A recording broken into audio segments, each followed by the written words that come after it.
यहां के प्रभारी पार्टी के वरिष्ठ नेता श्रीमान अहलुवालिया जी, यहां के लोकप्रिय सांसद के रूप में भूतकाल में जिन्होंने अनेक संघर्ष किए हैं, वैसे पार्टी की राष्ट्रीय उपाध्यक्षा आदरणीय विजया जी, सांसद श्रीमान रमन डेका जी, श्री राजन गोहाई जी, श्रीमान कबीर जी, श्री प्रसन्न फुकन जी, श्रीमान रंजीत दास जी, मंच पर विराजमान पार्टी के सभी वरिष्ठ नेतागण और इतनी विशाल संख्या में पधारे हुए असम के प्यारे भाइयों और बहनों,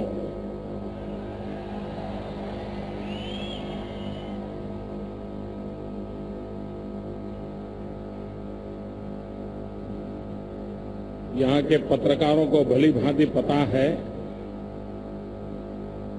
कि मैंने पार्टी के संगठक के रूप में असम में मुझे काम करने का सौभाग्य मिला था। यहां के हर छोटे मोटे इलाके में मुझे प्रवास करना होता था। यहां के लोगों की पीड़ा को, उनकी भावनाओं को मैं भली भांति जानता हूं, समझ पाता हूं।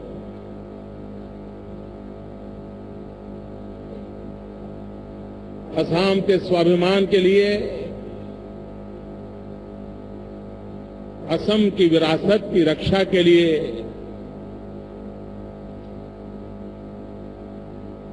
जिन्होंने बलिदान दिए थे, उनको श्रद्धांजलि देते के बाद मेरा मंच पर आना हुआ। मैं उन शहीद वीरों को कोटि कोटि प्रणाम करता हूं। ये मां कामाख्या की धरती है।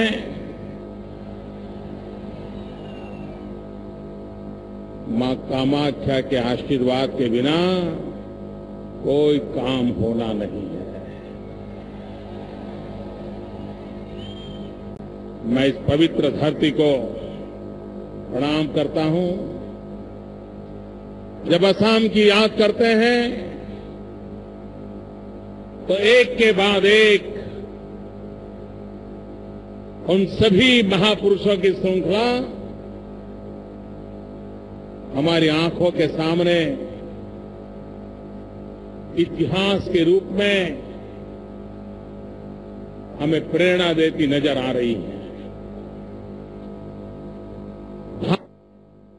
गोपीनाथ बारदोलाई जी हो, लचित बरफुकन जी हो, श्रीमंता शंकर देवा का पुण्य स्मरण हो,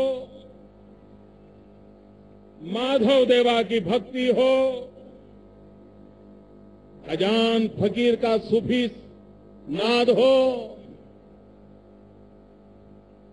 नर नारायण हो, कनकलता जी हो, विष्णु राभा जी हो, लक्ष्मीकांत जी बेजबोरा हो,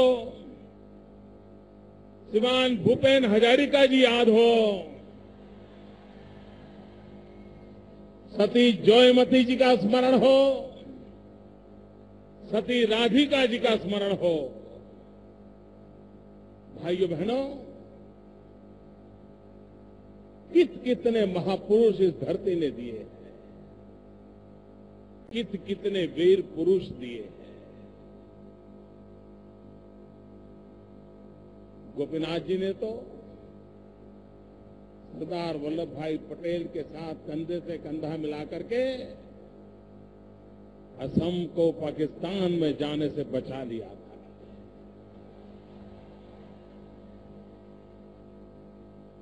सरदार वल्लभ भाई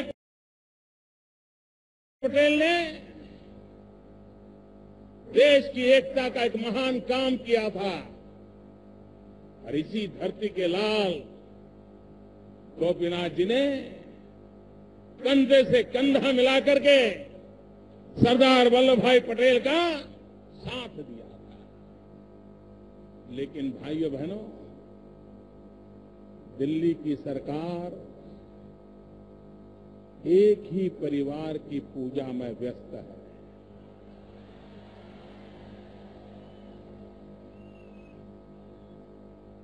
और इसलिए राष्ट्र की महान सेवा करने वाले गोपीनाथ जी को भारत रत्न बहुत पहले मिलना चाहिए था। ये अटल बिहारी वाजपेयी की सरकार आई और उन्होंने इस पवित्र काम को पूरा किया था और आसाम का गौरव बढ़ाया था। भाइयों बहनों, कांग्रेस के नेता इतने छोटे मन के हैं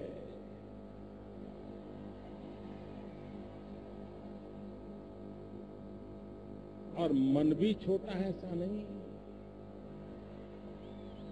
उनकी सोच भी छोटी है, उनके सपने भी बहुत छोटे हैं, उनकी दृष्टि भी बहुत पास की है, दूर की नहीं है।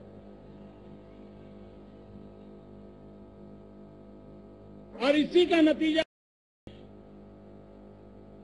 कि जिन्हें आजादी के बाद कभी सरदार वल्लभ भाई पटेल की याद नहीं आई, उनको गोपीनाथ जी की याद कहां से आएगी, कहां से आएगी।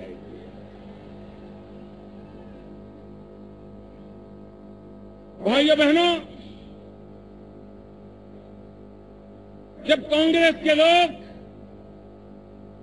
मुझे सवाल पूछते हैं कि मोदी जी आप तो आरएसएस वाले हो, भाजपा वाले हो और आप सरदार पटेल का इतना बड़ा स्टैच्यू बनाने जा रहे हो, स्टैच्यू ऑफ यूनिटी बनाने जा रहे हो। मेहरबान,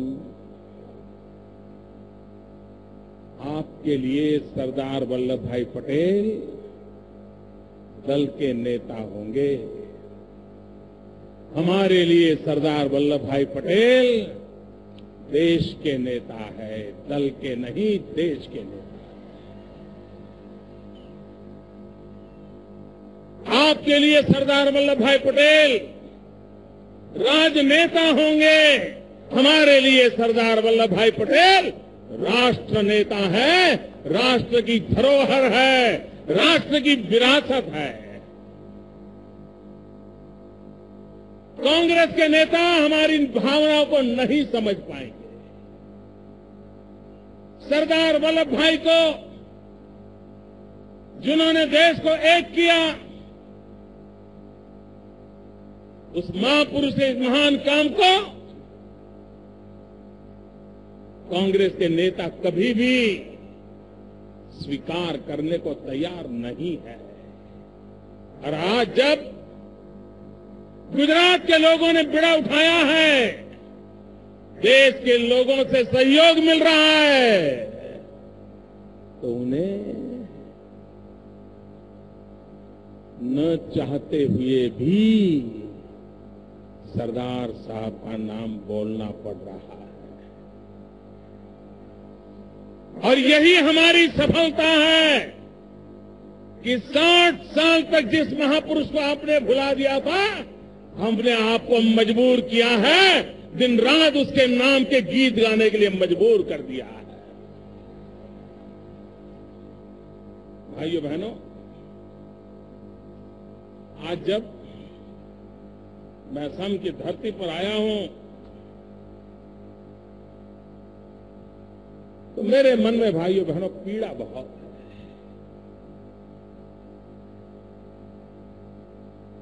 प्राकृतिक संपदा से भरा हुआ लबालब प्राकृतिक संपदा का, चाहे भू संपदा हो, जल संपदा हो, जंगल की संपदा हो, असम के पास क्या नहीं है। उसके बाद भी असम गरीब क्यों है? एक समृद्ध प्रदेश के लोग इतने गरीब क्यों हैं? कौन जिम्मेवार है इसके लिए? कौन जिम्मेवार है भाइयों? कौन जिम्मेवार है? आपको पता है ना, तो फिर झेलते क्यों हो?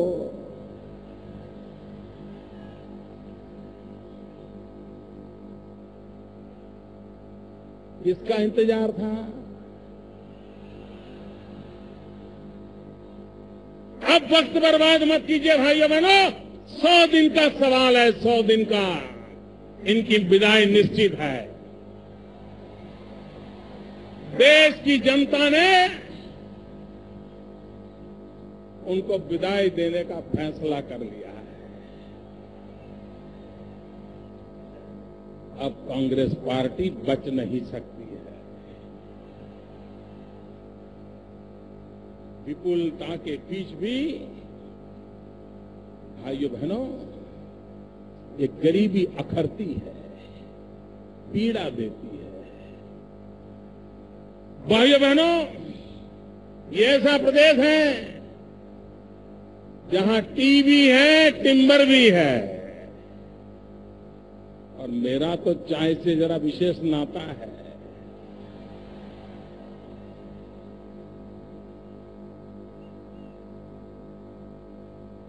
ये आपके यहां से आई हुई चाय की पत्ती को बचपन में उबाल उबाल करके हम लोगों में ऊर्जा भरते थे।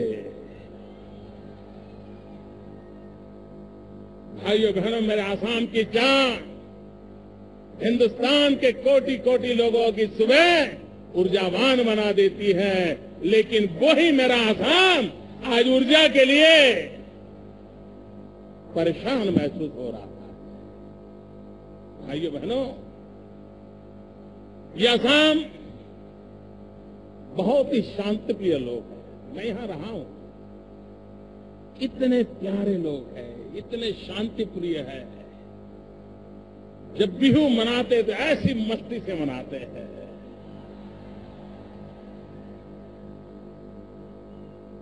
उसी आसाम को लहूलुहान किसने कर दिया?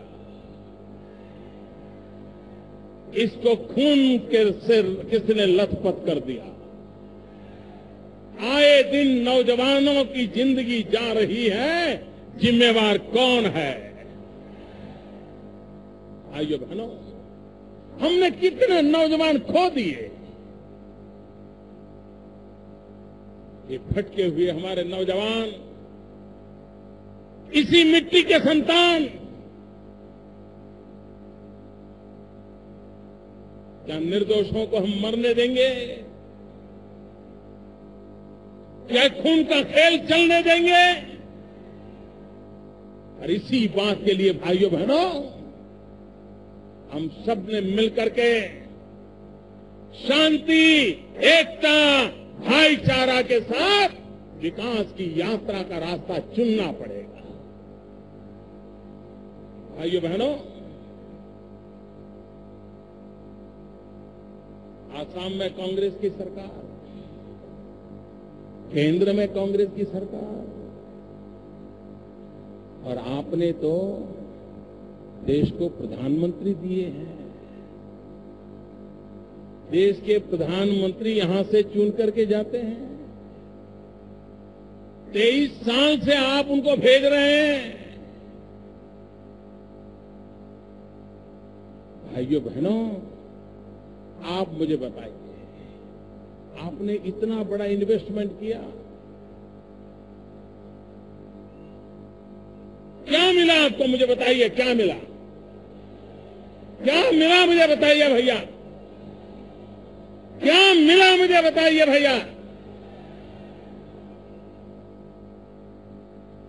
प्रधानमंत्री जी, अगर यहां से हमारा एक छोटा सा कार्यकर्ता भी राज्यसभा में 23 साल बैठा होता ना, तो आसाम की सकल सूरत बदल देता। आप तो प्रधानमंत्री पद पर बैठे हो और इसलिए मेरे आसाम के भाइयों बहनों, 23 साल से आपके प्रतिनिधि हो, संसद में बैठते हो, प्रधानमंत्री पद को शोभायमान कर रहे हो, उसके बाद भी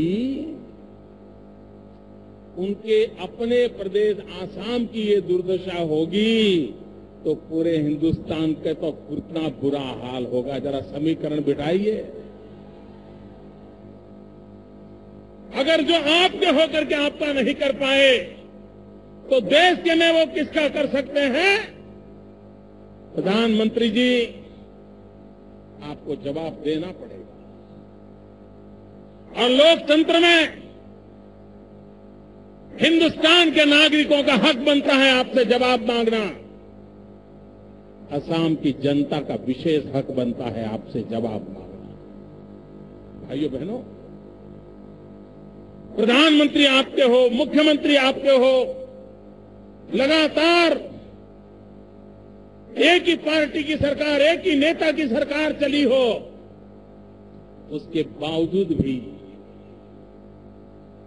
हमारे नॉर्थ ईस्ट के 8 राज्य हैं, सिक्किम समेत इन नॉर्थ ईस्ट के 8 राज्यों में सबसे बुरा हाल अगर किसी राज्य का है, उन 8 में सबसे बुरा हाल किसी का है तो आसाम प्रांत का है।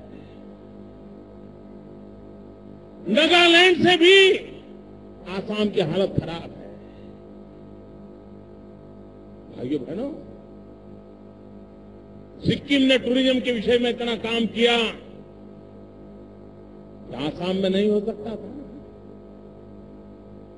क्या हिंदुस्तान के लोगों को आसाम देखने का मन नहीं कर सकता है? क्या दुनिया के लोगों को आसाम देखने के लिए आने की इच्छा नहीं हो सकती है? लेकिन भाइयों बहनों, दिल्ली में बैठी हुई कांग्रेस सरकार, उसको सत्ता में ही रुचि है।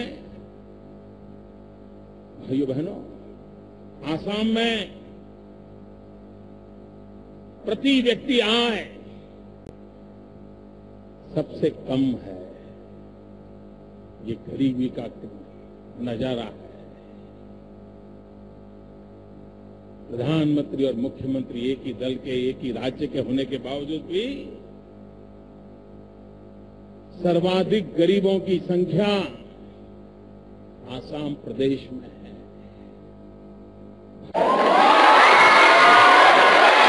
विटामिन ई होते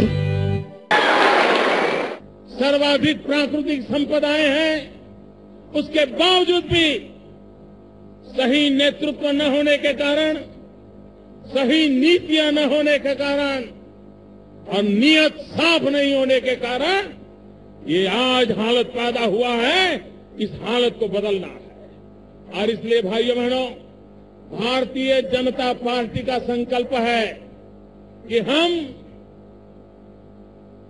जिस प्रकार से हिंदुस्तान के पश्चिमी छोर का विकास हुआ है, जल्द से जल्द हिंदुस्तान का जो एक पूर्वी इलाका है, नॉर्थ ईस्ट हो, बंगाल हो, बिहार हो, उत्तर प्रदेश का पूर्वी इलाका हो, उड़ीसा हो, आंध्र हो, ये सारे क्षेत्र,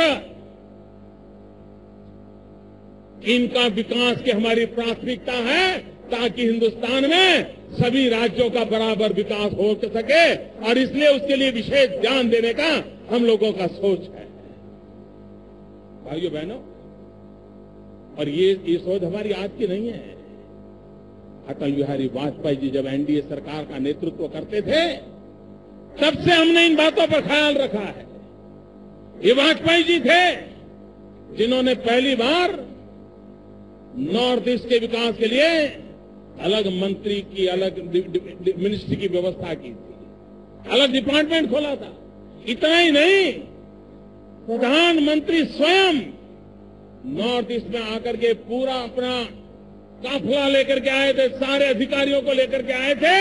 2 दिन यहां पर रह करके सारे फैसले उन्होंने यहीं पर कर दिए थे नॉर्थ ईस्ट में आकर के, क्योंकि वो विकास की यात्रा को आगे बढ़ाना चाहते थे। 40,000 करोड़ रुपए का पैकेज दिया था, क्योंकि भारत की रक्षा के लिए भी एक महत्वपूर्ण ये क्षेत्र है, भारत के गौरव के लिए भी महत्वपूर्ण क्षेत्र है, और इसलिए उन्होंने विशेष ध्यान दिया था भाइयों बहनों। लेकिन भाइयों बहनों, इतना ही नहीं, अटल जी ने तो यहां तक निर्णय किया था कि सभी डिपार्टमेंट सरकार के वो अपने बजट के 10% नॉर्थ ईस्ट के लिए खर्चा करेंगे। यहां तक हम निर्णय करके नॉर्थ ईस्ट के जीवन को बदलने की कोशिश की। और भाइयों बहनों, मैं आपको विश्वास दिलाता हूं, 2004 में फिर एक बार अगर अटल जी की सरकार बन गई होती तो आज आपका नॉर्थ ईस्ट हिंदुस्तान में सिरमौर हो जाता। ये मैं आपको विश्वास दिलाने आया। भाइयों बहनों, अब 7 के 8 राज्य बन गए। पहले 7 सिस्टर्स के रूप में जाना जाता था, अब सिक्किम जोड़ दिया है। भाइयों बहनों, पहले जब 7 सिस्टर्स कहते थे, जब मैं आज 8 राज्यों की बात करता हूं, तब मेरी दृष्टि में, मेरी नजर में ये अष्टलक्ष्मी है, अष्टलक्ष्मी। ये 8 राज्य, ये अष्टलक्ष्मी है। और भाइयों बहनों, लक्ष्मी जी कहां विराजते हैं? लक्ष्मी जी कमल पे विराजते हैं। लक्ष्मी जी का आसन कमल है।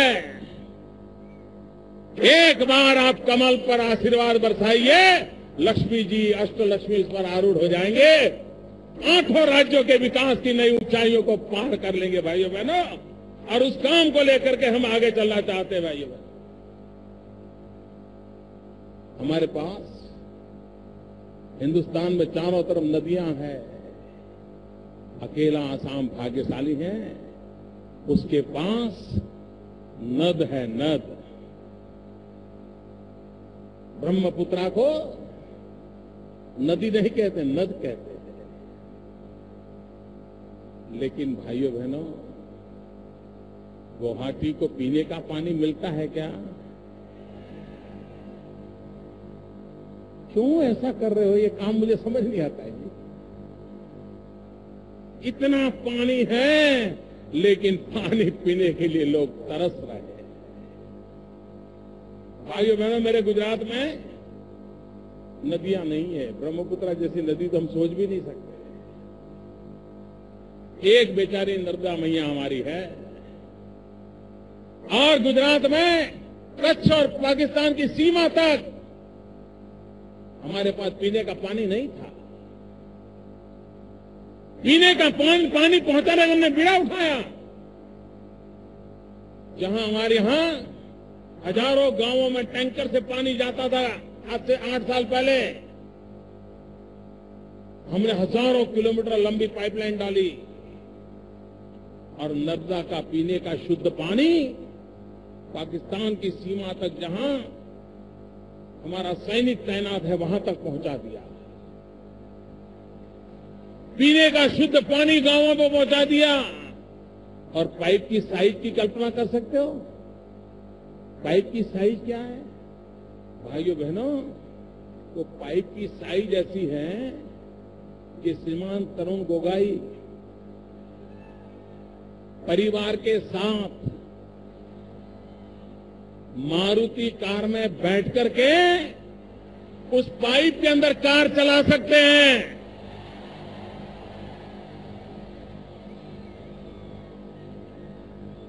इतनी बड़ी पाइपलाइन की है और हमने पानी पहुंचाया है। और ये सरकार देखिए, पानी बहता रहा है, पीने के लिए तरसता रहा है शहर। ये गुड गवर्नेंस का तकाजा है भाई। कौन कहता है रास्ते नहीं निकल सकते हैं? मुसीबतें आती हैं, लेकिन मुसीबतों के रास्ते भी खोजे जा सकते हैं। लेकिन इसके लिए नेता चाहिए, नीति चाहिए और सबसे बड़ी बात नीयत चाहिए। भाइयों बहनों, अटल जी ने एक सपना संजोया था नदियों को जोड़ने का, और देश के प्रबुद्ध लोग इस मिशन में जुड़े थे। काफी योजना आगे बढ़ी थी और नदियों को जोड़ने से लोगों को पीने का शुद्ध पानी मिलना है, खेत में पानी पहुंचना है, बाढ़ से भी बचना है, सूखे से भी बचना है। ऐसा उत्तम काम होता है। तो किसी ने सुप्रीम कोर्ट में पीआईएल कर दी। सुप्रीम कोर्ट ने मनमोहन सिंह की सरकार को डंडा मारा और कहा ये काम जल्दी करो, कमेटी बनाओ, क्या हो रहा है बताओ। भाइयों बहनों, उन्होंने कमेटी बनाने में 15 महीने लगा दिए। इनकी गति देखो, इनकी गति। और अगर गति ऐसी है तो मति कैसी होगी, इसका आप अंदाज कर सकते हो।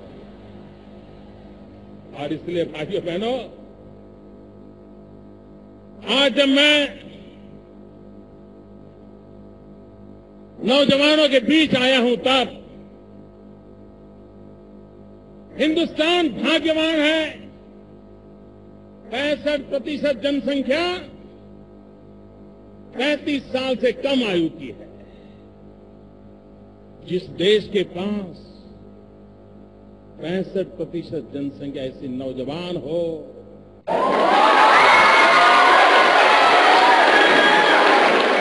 न्यूज की यौवन से भरी हुई हिंदुस्तान की धरती हो, अगर उस नौजवानों के हाथ में हम हुनर नहीं देंगे, अगर हम नौजवानों को काम का अवसर नहीं देंगे, तो ये डेमोग्राफिक डिविडेंड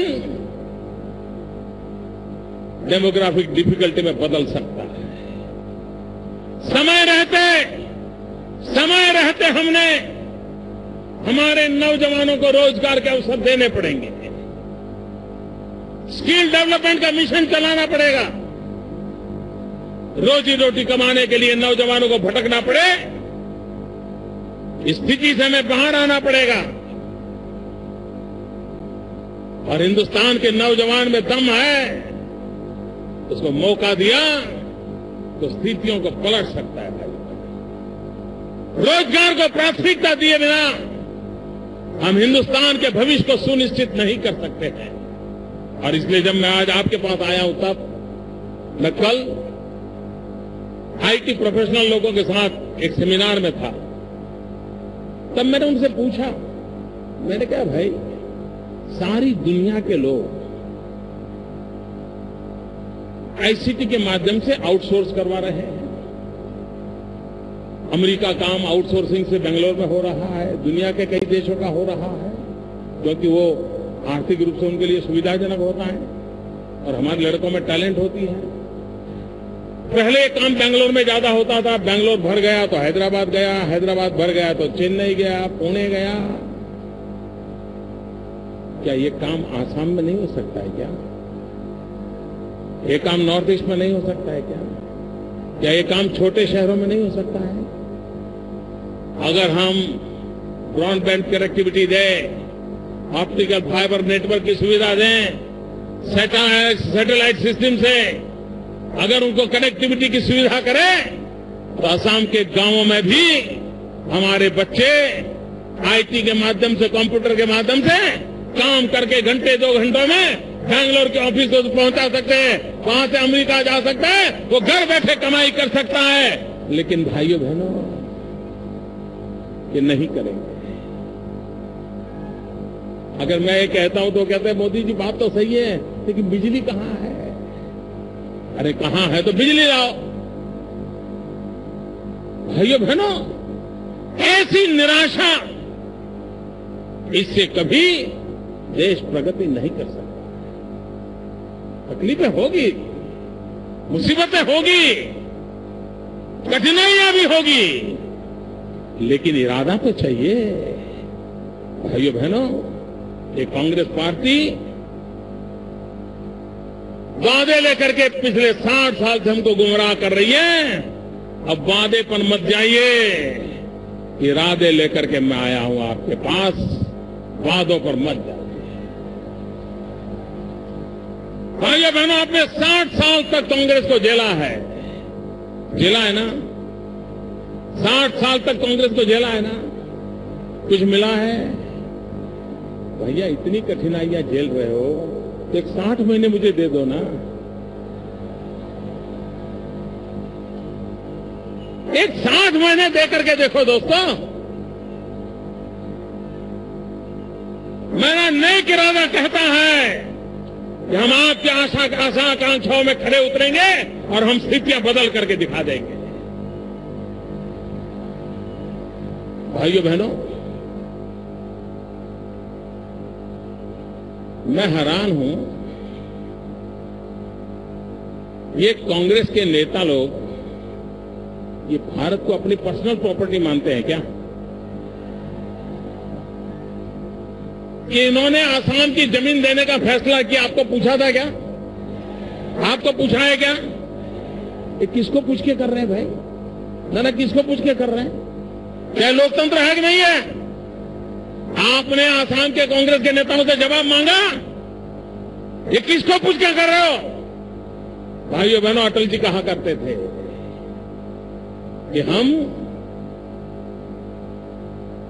भूगोल तो नहीं बदल सकते, लेकिन इतिहास बदल सकते हैं।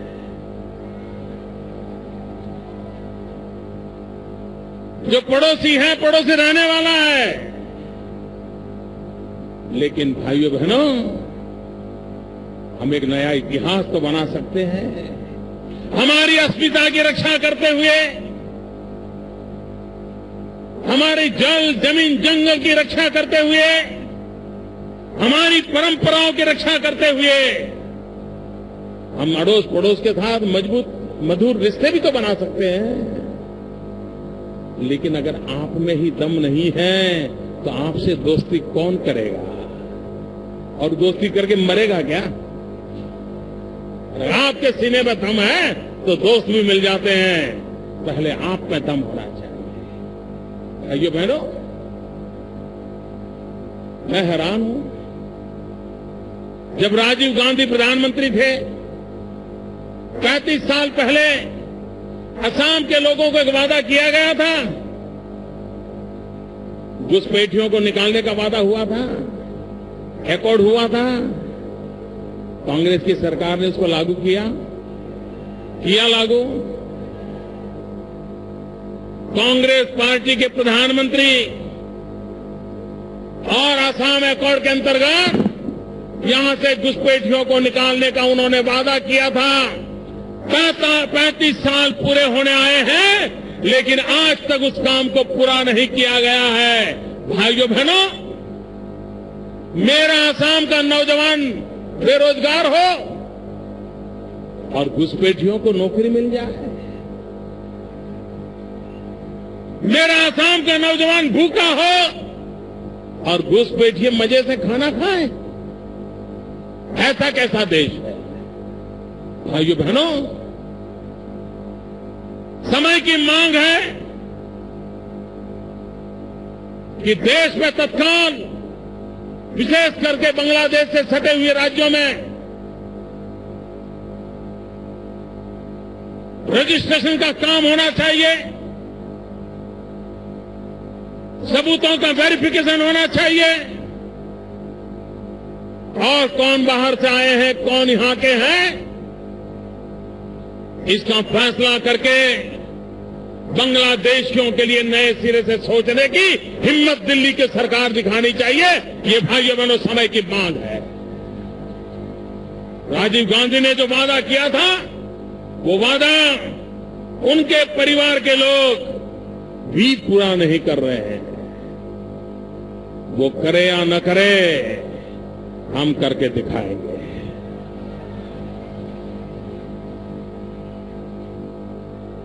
भाइयों बहनों, हमारी हर समस्या का समाधान विकास में है। विकास के बिना समस्याओं का समाधान नहीं होगा। अगर नॉर्थ ईस्ट में रोजगार के अवसर नहीं है, तो नॉर्थ ईस्ट के बेटे बेटियों को बाहर रोजगार के अवसर मिलने चाहिए। मैंने एक बार हमारी नॉर्थ ईस्ट के मुख्यमंत्रियों से एक बार बात की थी। मैंने हमारी ऑल इंडिया मीटिंग में मैंने कहा, आपके राज्यों में से 200 विमेन पुलिस आप मेरे गुजरात में दीजिए। 8 राज्य हैं, 1600 हो जाएंगे। 2 साल के लिए मेरे यहां प्रोबेशन पे रहे और हर 2 साल में नई टीम आती चले। हमेशा हमारे यहां 1600 लोगों को हम रखेंगे, हमेशा के लिए। उनको रोजगार मिल जाएगा। हमें इंग्लिश बोलने वाली अच्छी पुलिसमैन, क्योंकि हमें टूरिज्म डेवलप करना है, या भाषा का बड़ा महत्व है, तो हम टूरिज्म पुलिस को डेवलप करना चाहते हैं, तो वो काम हो जाएगा हमारा। और बदले में क्या होगा, मान लीजिए 1600 पुलिस में हमारे यहां से लोग यहां गुजरात में आकर के रहते हैं, 2 साल रहते हैं, तो 5-10 परिवार से तो उनका अच्छा परिचय हो जाएगा। उन 5-10 परिवार को कभी न कभी मन करेगा, चलो यार एक बार उनके यहां हो आए। इन 1600 लोगों के माध्यम से 15-20 हजार लोग टूरिस्ट के नाते यहां आना शुरू हो जाएंगे कि नहीं आना हो जाएंगे। आप कल्पना कर सकते हैं कितना बड़ा नेशनल इंटीग्रेशन होगा, कितनी बड़ी रोजगार की संभावनाएं पैदा हो जाएगी, कितने नए होटल खुल जाएंगे। लेकिन भाइयों बहनों, इन्होंने कुछ नहीं किया। मेरा निमंत्रण आज भी है